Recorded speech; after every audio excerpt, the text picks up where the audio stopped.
নমস্কার বন্ধুরা, মাধুরীজ কিচেনে আপনাদের সকলকে স্বাগত জানাই। আজ তৈরি করব সাবু মাখা। যে কোনো উপবাসের দিনে আপনারা অনেকেই হয়তো সাবু মাখা বাড়িতে বানিয়ে থাকেন, কিন্তু আমি কিভাবে এই সাবু মাখাটা বাড়িতে বানাচ্ছি সেটাই আপনাদের সামনে শেয়ার করছি। সাবু মাখা তৈরি করার জন্য সবার প্রথমে একটা পাত্রের মধ্যে নিয়ে নিলাম 1 কাপ পরিমাণে বড় দানার সাবু। তারপর সাবুদানাটাকে 2-3 বার জল পাল্টে পাল্টে পরিষ্কার করে ধুয়ে নেব। সাবুদানাটাকে পরিষ্কার করে ধুয়ে নিয়েছি। এবার এর মধ্যে দেব 1/2 কাপ পরিমাণে জল। তারপর ঢাকা বন্ধ করে সাবুদানাটাকে জলের মধ্যে আমি 2 ঘন্টা ভিজিয়ে রাখব। আমি এখানে বড় দানার সাবু নিয়েছি, আপনারা বড় দানার সাবুর পরিবর্তে কিন্তু ছোট দানার সাবু নিতে পারেন। 2 ঘন্টা পর ঢাকা খুলে নিয়েছি, আর এই দেখুন সাবুদানাগুলো খুব সুন্দরভাবে ভিজে গেছে আর সমস্ত জল কিন্তু শোক করে নিয়েছে। এরপর এর মধ্যে দেব 2টো কাঁঠালি কলা।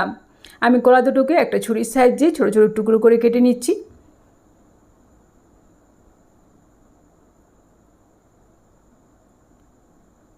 এর সঙ্গে দেব একটা পাকা আম। আমটাকে আমি চামচের সাহায্যে এভাবে আমের পাল্পটাকে বের করে নিচ্ছি।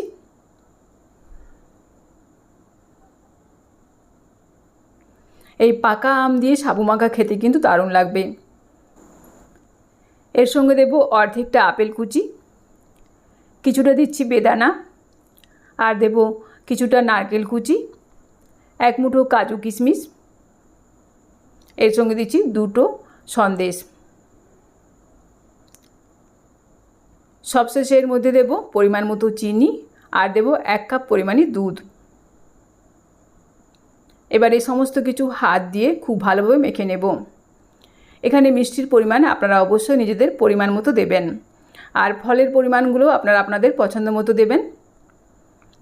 সমস্ত কিছু হাত দিয়ে ভালোভাবে মেখে নিচ্ছি, কিন্তু পাত্রটা ছোট হওয়ার জন্য এটা ভর্তি হয়ে গেছে। আমি এই পাত্রটাকে চেঞ্জ করে অন্য একটা বড় পাত্রের মধ্যে ঢেলে দিচ্ছি।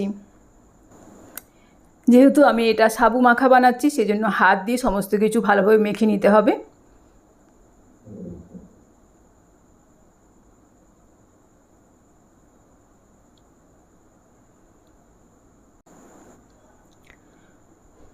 সমস্ত কিছুর সঙ্গে আমি সাবুটাকে হাত দিয়ে ভালোভাবে মেখে নিয়েছি।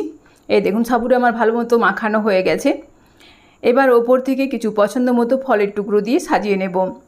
আপনারা দেখতে পেলেন আমি এই সাবু মাখাটা কীভাবে বানালাম।